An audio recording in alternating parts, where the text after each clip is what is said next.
তবুও তোমায় ভালোবেসেছি। এবার জনপ্রিয় ইসলামী শিল্পী গোষ্ঠী কলরবের বিরুদ্ধে উঠেছে ভয়াবহ প্রতারণার অভিযোগ। কলরবের ইউটিউবের চ্যানেলের নাম বদলে রাখা হয়েছে হোলি টিউন। ইসলামী সঙ্গীতের শত থেকে উপার্জিত কোটি কোটি টাকা আত্মসাৎ, এমনকি প্রতিষ্ঠাতা প্রয়াত আইনউদ্দিন আল আজাদের স্ত্রী ও তার এতিম সন্তানদের হক বঞ্চিত করার গুরুতর অভিযোগ বর্তমান নির্বাহী পরিচালক বদরুজ্জামান উজ্জ্বলের বিরুদ্ধে। এ বিষয়ে সম্প্রতি মাওলানা আইনউদ্দিন আল আজাদের স্ত্রী ও সন্তান একটি সাক্ষাৎকার দেন। আইনউদ্দিন আল আজাদের সন্তান গালিব বিন আজাদ বলেন, কলরবের মালিক মাওলানা আইনউদ্দিন আল আজাদের পরিবারকে কি পরিমাণ ঠকানো হয়েছে তা হুবহু সাক্ষাৎকার তথ্য প্রমাণাদির আলোকে তুলে ধরতে গেলে এভাবেই শুরু করতে হয় যে, প্রথম মোবাইল ফোনের ওয়েলকাম টিউন বা কলার টিউনে ব্যবহার করা জনপ্রিয় গানের শিল্পী ও কলা কুশলীরা রয়্যালিটি পান না। কেউ কেউ ছিটে ফোটা কিছু পেলেও তা চলে যায় মধ্যস্বত্বভোগীদের পকেটে, কিছুটা আবার ষড়যন্ত্রের মাধ্যমে হাতিয়ে নেয় সুবিধাভোগী চক্র। কলরব শিল্পী গোষ্ঠীর প্রতিষ্ঠাতা আইনউদ্দিন আল আজাদের অসংখ্য জনপ্রিয় গানের রয়্যালিটি তিনি মারা যাওয়ার পর তার পরিবার বা এতিম বাচ্চারাও পাচ্ছে না।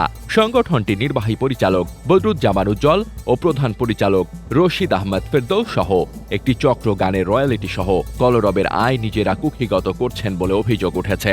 চক্রটি কলরবের ইউটিউব চ্যানেলের নাম পরিবর্তন করে নিজের প্রতিষ্ঠানের নাম দিয়েছেন। তারা কলরবের টাকায় বিভিন্ন জায়গায় গাড়ি বাড়ি সহ বিপুল সম্পত্তি গড়ে তুলেছেন বলে অভিযোগ উঠেছে। সম্প্রতি আইনউদ্দিন আল আজাদের স্ত্রী হাবিবা আজাদ এ নিয়ে আজাদের কণ্ঠের কাছে এমন লিখিত অভিযোগ করেন।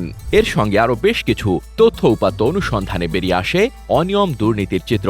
ইসলামী সংস্কৃতির বিকাশে ধরনের প্রতারণা, অনিয়ম দুর্নীতি বন্ধ করে স্বচ্ছতা ও জবাবদিহিতা নিশ্চিতের দাবি সংশ্লিষ্টদের। খোঁজ নিয়ে জানা গেছে, মহান আল্লাহ তাআলা, হযরত মুহাম্মদ সাল্লাল্লাহু আলাইহি ওয়াসাল্লাম, সাহাবী রাদিয়াল্লাহু তাআলা আনহু এবং জীবনমুখী নানা গানে দিন দিন জনপ্রিয় হয়ে উঠেছে ইসলামী সঙ্গীত। শুধু মাদ্রাসা, মসজিদ বা ধর্মীয় প্রতিষ্ঠান নয়, ধর্মপ্রাণ মুসলমানদের মুখে মুখে শোনা যায় এসব গান, নশীদ বা গজল।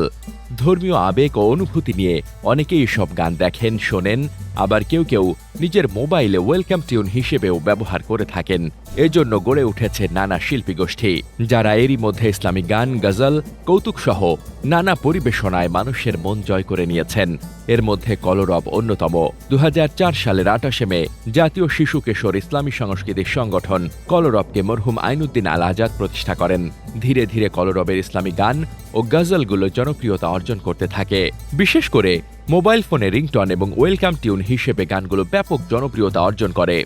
যে কেউ পছন্দের গানের কোড ডায়াল করে ওয়েলকাম টিউনে যুক্ত করতে পারেন, যার ফলে তাকে যে কেউ কল করলে অন্য প্রান্ত থেকে ওই গানটি শোনা যায়। ফেসবুক, ইউটিউব ও টিকটক সহ সামাজিক যোগাযোগ মাধ্যমেও ইসলামী সঙ্গীত বেশ জনপ্রিয়।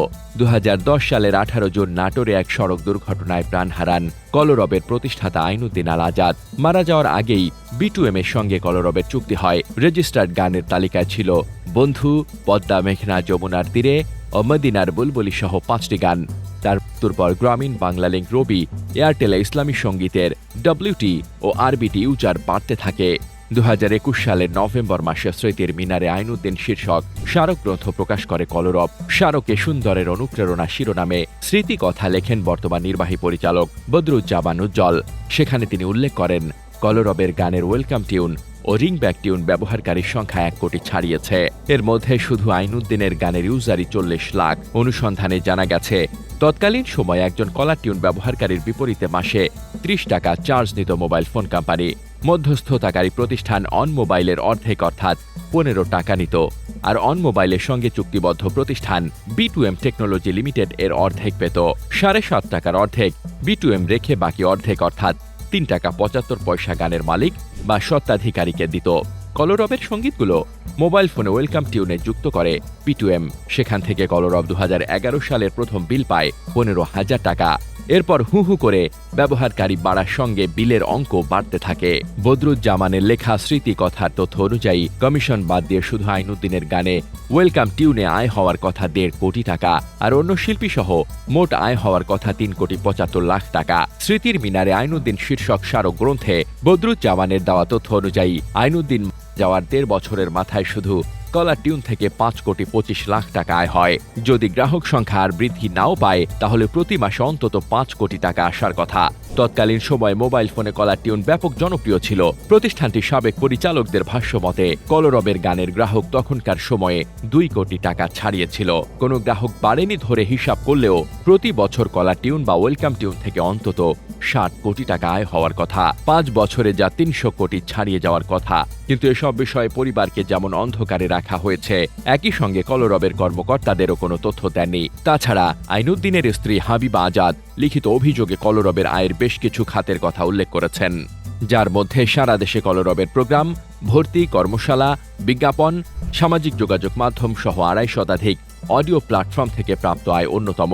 এসব হিসাব কলরব বা সুর কেন্দ্রের কাউকে দেখানো হয়নি। আইনুদ্দিনের মৃত্যুর পর সংগঠনের তৎকালীন জুনিয়র সদস্য বদরুজ্জামান উজ্জ্বল কলরব এবং সুর কেন্দ্রের যাবতীয় আয় ব্যয় একাই নিয়ন্ত্রণ করছেন শুরু থেকে। তাকে প্রত্যক্ষ সহযোগিতা করছেন তার প্রধান সহযোগী রশিদ আহমেদ ফেরদৌস। তারা দুজন মিলে কলরবকে দখল করে নিজস্ব সম্পত্তিতে রূপান্তর করেছেন বলে অভিযোগ আইনুদ্দিনের স্ত্রীর। আইনুদ্দিনের স্ত্রী হাবিবা আজাদ দেশ রূপান্তরকে বলেন, মেয়ের বিয়ে হয়ে গেছে, ছেলে আব্দুল্লাহিল গালিব ঢাকার একটি মাদ্রাসায় অধ্যয়নরত। সেখানকার বেতন প্রতি মাসে 3500 টাকা। এই টাকার জন্য ছেলেকে কলরব অফিসে এসে বসে থাকতে হয়। আমি এতিমদের ন্যায্য অধিকার চাই। তিনি বলেন, প্রথমে তারা কোনো টাকা দিত না। কিছুদিন আগে ইসলামী আন্দোলনের নায়েবে আমিরের মধ্যস্থতায় ছেলে মেয়ের মাদ্রাসার বেতন দেওয়া হতো কলরব থেকে। সেই টাকা দেওয়ার সময় বদরুজ্জামান বলতো, কলরবের কোনো আয় নেই, নিজের পকেট থেকে টাকা দিচ্ছি।